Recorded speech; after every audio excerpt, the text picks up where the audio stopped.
This video will cover our travels from Sarasota to Fort Myers.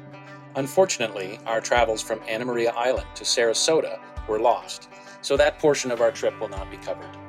We had left Anna Maria and discovered prior to arriving in Sarasota that the installation of the water pump we needed to replace was leaking oil now instead of water, and the new pump must have a bad seal.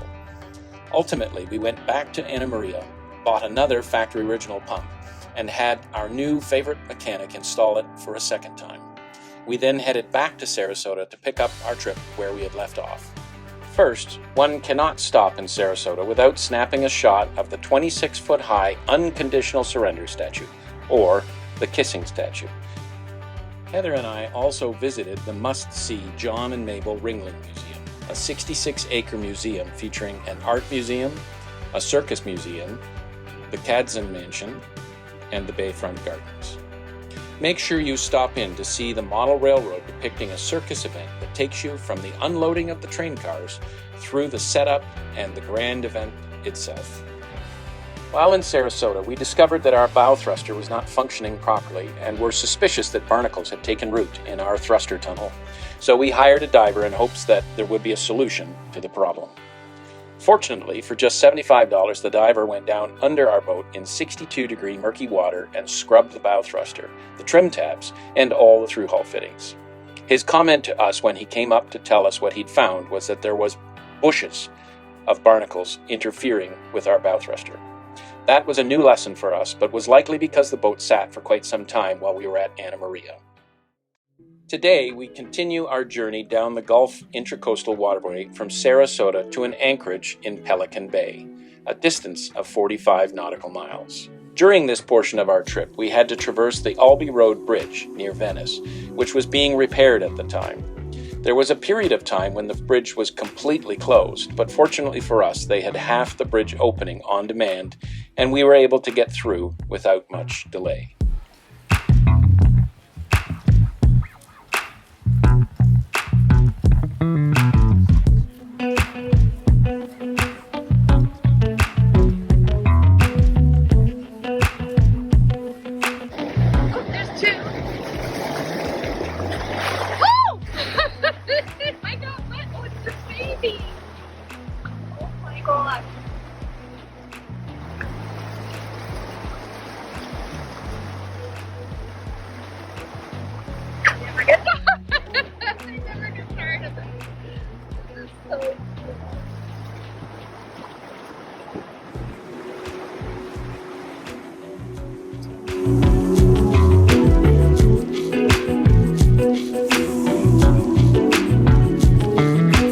We are passing through the Blackburn Bridge.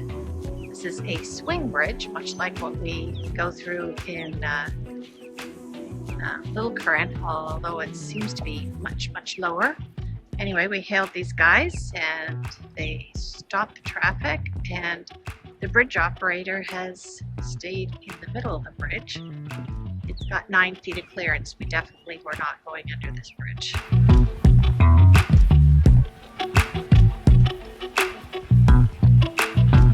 We are at the Albee Road Bridge, which is just lifting up for us here.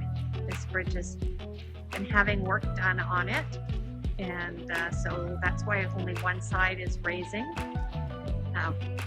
But if we'd come through here during the week last week, neither side were raising. Here's my captain focusing on driving. There's our bridge height. It's about the post there. It's both for us. Here we go.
us were on our friend's boat Endeavor.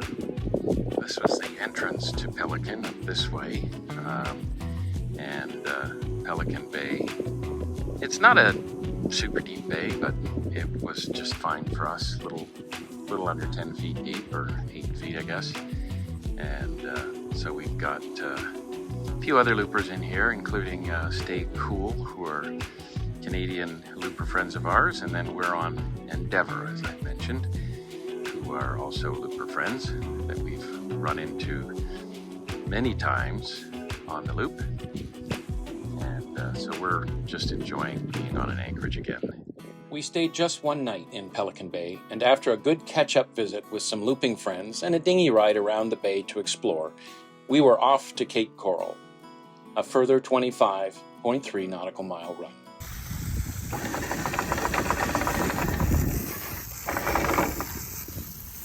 That's the 25 there, right?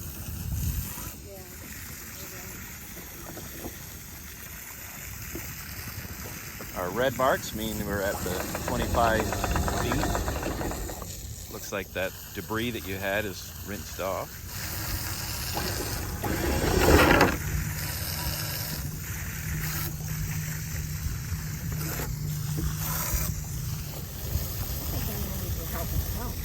All right, I'll... Really hooked. Yeah, we've got... we're only in, like 7 feet of water, so... Oh, I can see the hook.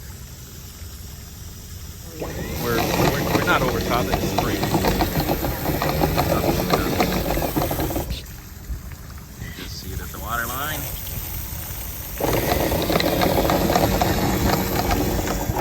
This brought us into areas that had been devastated by Hurricane Ian the previous September. Until recently, we were not even certain we would be able to traverse the area.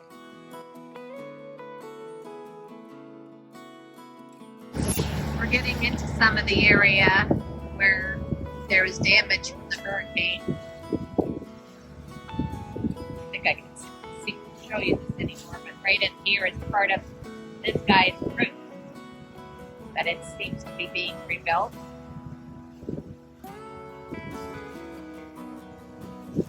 We are south of Venice, approaching the Fort Lauderdale area, or sorry, Fort Myers area right now.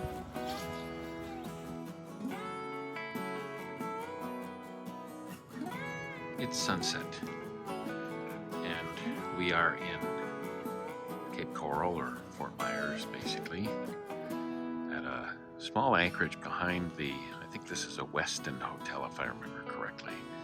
And we came up off of the Caloosahatchee River, which we're just at the entrance of. Notably, we are done our GICW portion of the route. We hit mile 0 this afternoon. And we're in this nice, almost quiet anchorage. Unfortunately, they're trying to salvage a boat down at the end, and there are generators running, and they've got lights. They're trying to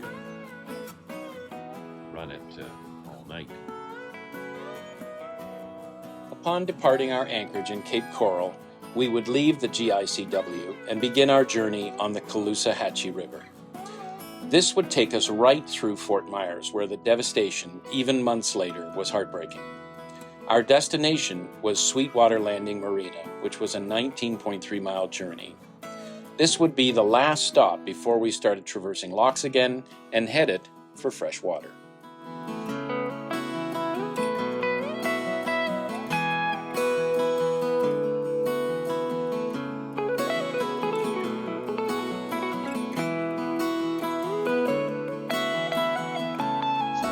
This marina has been seriously hard hit. This is devastating. Boats in the water, boats on shore, boats on top of boats.